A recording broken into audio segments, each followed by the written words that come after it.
Students, my name is Karanveer. Today we are going to start our 11th chapter of G Science of 5th class, Simple Machines. The first thing is, what is machine? Machine is a tool that makes our work easier by helping us to overcome a large force by applying lesser force and effort. Means machines help us to do our work faster, and with the help of machines, different machines we can do our work in a few minutes. And we use different machines in our daily life, like washing machine, refrigerator, aeroplanes, etc. These machines are called complex machines because they consist of two or more simple machines working together. So that's why these machines are called complex machines. And things like stapler, scissor, brooms, these machines are called simple machines because they use a single force to overcome a single load. And the next topic is lever. Lever is a rigid rod that can move freely around a fixed point. This is a example of lever. This is a fixed point. That fixed point is called fulcrum. And here is a load and effort. And this is called lever. Load is an object on which work is to be performed or has to be moved. And the effort, it is a force that has to be applied on the rod in order to perform a task. Means, and the distance between load and fulcrum is called load arm, and effort and fulcrum is effort arm. When the leveler is balanced, then effort into effort arm is equal to load into load arm. Means it is leveled. And the next thing is types of lever. First class of lever. In first class, fulcrum is located between the load and the effort. Means this is fulcrum, this is effort. We do effort on scissor, and this is a load, how much load it covers. And you can see in this diagrams also the how the fulcrum is located between the load and effort. This is fulcrum, a man do effort, and this is a load. And the second class of leveler, in the second class, the load is located between fulcrum and effort.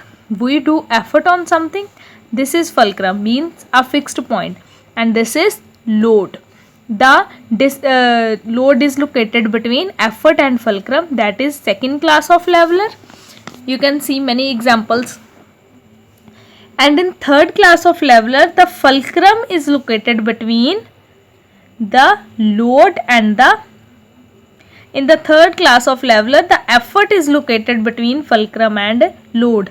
Means effort is between fulcrum and load. See, this is fulcrum, a fixed point, and we do effort on something, and this is a load. Means between load and fulcrum there is a effort, that is third class of leveler. You can see many diagrams, like in stapler, this is a fulcrum, a fixed point, and we do effort, and this is a load, or paper that we staple. And the next is inclined plane. Inclined plane is a sloping surface in which one end is higher than the other. A ramp in hospitals, flyovers, winding roads, and on hills are all examples of inclined plane. You can see in these diagrams. Inclined plane. It is interesting to note that the steeper an inclined plane, more force need to be applied to push the load up. We need more force to apply to push the load up, but the distance covered will be less. Means we apply more force, but we cover less distance on inclined plane. And the next one is screw. Screw is an inclined plane wrapped into a spiral. Spiral thread present on the screw help to hold things firmly through a longer distance and with the better grip. You can see like these are the strips, and in this also these are the strips. We can hold this.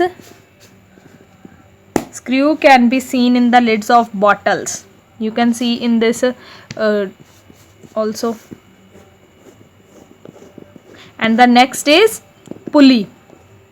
Pulley is also a simple machine that is consist of wheel with the grooved rim. You can see that you know that how flag is raised on Independence Day.